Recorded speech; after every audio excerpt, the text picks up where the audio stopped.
Nicky, there's so much to ask, but first of all, the red lines. Okay, talk to me about the red lines that the rebels want to see in place to make sure that they kind of have what the Prime Minister, we understand, promised they would.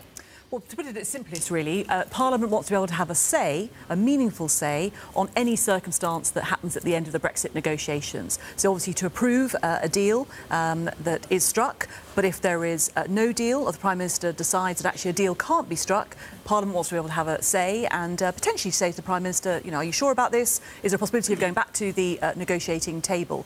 Now, there's a balance there between Parliament sort of having too much of a say, I suppose, in the negotiations, but at the end of the day, we are elected representatives, and so I think people, our constituents, would expect us to be able to have a say in those circumstances. Is there a danger that if Parliament has too much of a say, then the leadership of Theresa May comes into play?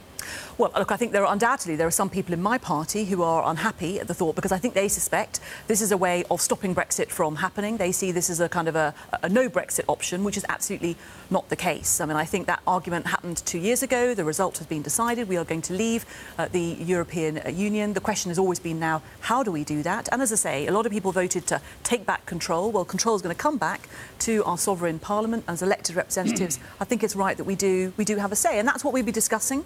We've got so far yesterday, and then there are going to be another stages in the House of Commons and House of Lords for us to discuss that further. How do you think Brussels is looking at this? Well, I think Brussels is obviously paying greater attention, and I think there is always a danger that we end up arguing amongst ourselves rather than actually the negotiations happening. But I think this is an important point in our constitutional history, actually, that something as important as Brexit is going to define Britain's place in the world for decades to come, must be something that Parliament absolutely has a say on. And, of course, there are other substantive issues about the trading relationship and regulatory standards we're going to follow as well, and those debates are still to come. Minister, what is the incentive for the EU to do anything here? If I'm the EU, don't I just wait and wait and wait for the Conservative majority party to get their act together? Well, I think the already negotiations have been going on for for a long time, actually. I mean, I think they started in earnest last year, once Article 50 had been triggered and we were leaving.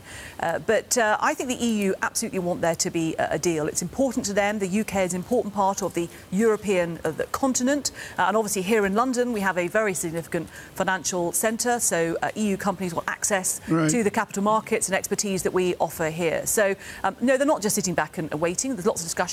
But Brexit is undoubtedly very complicated.